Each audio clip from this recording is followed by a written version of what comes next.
Mr. President. The senator from Idaho. Thank you, Mr. President. Mr. President, I rise today to speak on the Crapo-Brown-Corker-Cardin Countering Russian Aggression and Cyber Attacks Act of 2017.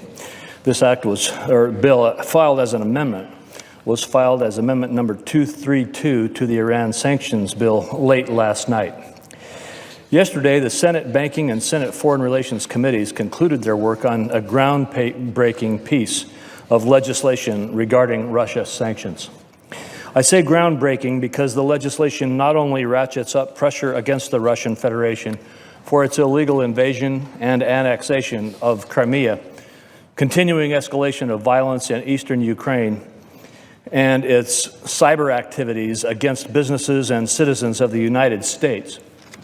But it also importantly provides Congress with a strong oversight process over almost any termination or suspension of these sanctions.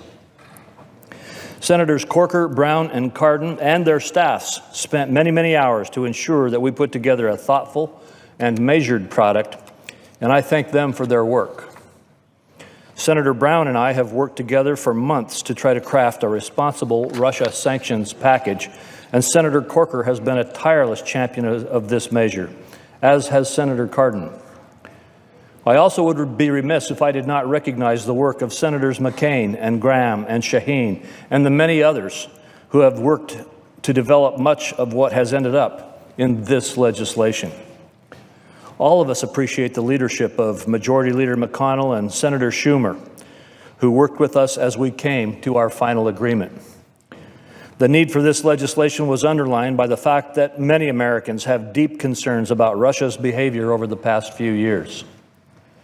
Since coming to power, Russian President Putin has become increasingly belligerent, nationalistic, and autocratic. Currently, the United States has imposed sanctions on Russia for Russia's invasion and annexation of Crimea and its role in supporting the separatist movements in eastern Ukraine, Russia's increasing cyber attacks and cyber espionage against the United States, Russia's support for the Assad regime in Syria, and Russia's complicity for corruption. Although this is not an exhaustive list, it demonstrates the lengths to which Russia will go to seize power and influence in the international arena. Unfortunately, Putin's desire to increase Russia's political influence is not driven by a desire to raise the standard of living for Russians. Instead, it is driven by a craving to enrich and empower himself and his cronies. Over the course of the past 3 months, the Senate Banking Committee has held hearings assessing the impacts of the current sanctions regime against Russia. We examined the existing Russian sanctions architecture in terms of its effectiveness and its economic impact. The Russians have largely learned to live within the economic confines of the existing sanctions regime. In Putin's calculation, the costs of the sanctions do not outweigh the benefits of occupying Crimea and contributing to unrest in the Ukraine, to continuing to support the Assad regime's assault on civilians in Syria, and conducting cyber attacks on people and companies and institutions around the globe. Many of us on both sides of the aisle feel that the United States needs to be much stronger in its response. Americans want to see the United States stand firm in the defense of our long-held values, which include respect for territorial integrity, human rights, and liberty. At this point, the only way to change Putin's cost-benefit analysis is to increase the pressure which we applied directly through sanctions. The Crapo-Brown-Corker-Cardin Amendment is an effective way to increase the pressure on Russia for its irresponsible conduct. Our legislation signals to the world the United States' unflagging commitment to the sanctity of territorial integrity, human rights, and good governance. Our amendment also demonstrates our resolve in responding to cyber attacks against the United States citizens and entities against our allies. In summary, the Crapo-Brown-Corker-Cardin Amendment does 4 things. It escalates and expands the current sanctions regime against Russia. It creates new sanctions against Russia. It engages Congress at a higher level than before by providing a mechanism for Congress to vote before lifting any sanctions on Russia. And it increases the Treasury Department's ability to track illicit finance, including illicit flows linked to Russia. We escalate and expand the current sanctions regime against Russia by codifying and modifying 6 current executive orders. 4 of these orders relate to Russia's invasion of Ukraine, and 2 relate to Russia's malicious cyber activity. We expand the sanctions under the Ukraine-related executive orders to reach Russian deep water, Arctic, and shale projects worldwide. We also permit the President to apply these sanctions to Russian railway, shipping, and metals and mining sectors. The amendment also creates several new sanctions against Russia. There are new sanctions for those who are engaged in significant activities undermining cybersecurity. These sanctions also apply to those providing material support for such malicious cyber actors. We also impose mandatory sanctions on entities engaged in special Russian energy projects and on foreign financial institutions facilitating transactions in response to Russia's continued aggression in Ukraine. The amendment includes tough sanctions on Russian government officials, their relatives, and close associates responsible for significant corruption in Russia or elsewhere. It sanctions people who help others evade sanctions and people responsible for human rights violations in any territory controlled by Russia. Additionally, it sanctions those who work for or on behalf of the Russian defense and intelligence sectors, those who invest or support the construction of Russian energy export pipelines, and corrupt government officials who enrich themselves after making deals to privatize state-owned assets. Finally, it sanctions those who help the Assad regime acquire chemical, biological, or nuclear weapons technology, ballistic or cruise missile capabilities, or destabilizing numbers and types of advanced conventional weapons.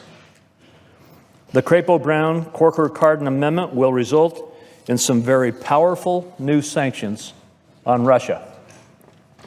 Part of our agreement includes congressional review language to ensure Congress exerts proper oversight of the use of these powerful sanctions. We require the President to notify Congress when imposing certain types of sanctions, and we will have the opportunity to review any attempts to lift sanctions with regard to Russia. We intend to use this review model on all sanctions regimes moving forward, and I intend to work to apply it to sanctions in Iran. Amendment 232 is more than just the sanctions and congressional review. This legislation also includes important counterterrorism financing provisions adopted by the House and Senate during the 114th Congress. It requires the creation of a national strategy for combating the financing of terrorism and related forms of illicit finance. This strategy ensures the United States pursues a coordinated and effective fight against illicit finance at all levels of the Russian government. Our measure requires the strategy to enhance public-private partnerships to prevent and detect illicit finance. The measure also requires the Treasury Department to report on its efforts to identify illicit finance flows linked to Russia affecting the United States financial system or the financial system of our allies. We must engage all of our allies, particularly our trading partners, to work with us so that we achieve our objectives without collateral damage, which is so often the case. It is important that our trading partners be with us on this issue, rather than being the victims of the actions we take. This is a strong bipartisan measure that, in important respects, represents the next step forward. Of course, this will not be the last step if Russia does not begin to demonstrate verifiable steps toward reducing its course of aggression on multiple fronts. Make no mistake, the sanctions currently in place and those introduced in our amendment last night are Russia's fault and not a result, of Putin's fault and not a result of Putin's confused notions of Russian power and pride. Even though unilateral actions are not the best option, America must lead on this issue and encourage others to follow, since the most successful sanctions result from a united front of the United States and the European Union cooperation. Since the unlawful annexation of Crimea, the years of destabilizing eastern Ukraine through relentless war, the global spread of cyber intrusions, and Putin's indefensible support of Assad's leadership of Syria, particularly in light of its recent chemical attack, fewer are left in Europe to defend Putin's policies. The times call for clarity of purpose and a correct amount of this pressure. We have that in this amendment. Again, thank you to Senators Corker, Brown, and Cardin for your hard work and support, and to each of the other senators from both sides of the aisle who have worked to help develop and pursue the policies adopted in this legislation. And thank you to Leader McConnell and Senator Schumer for all of your help and support.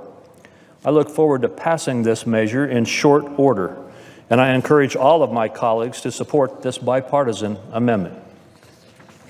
With that, Mr. President, I yield the floor.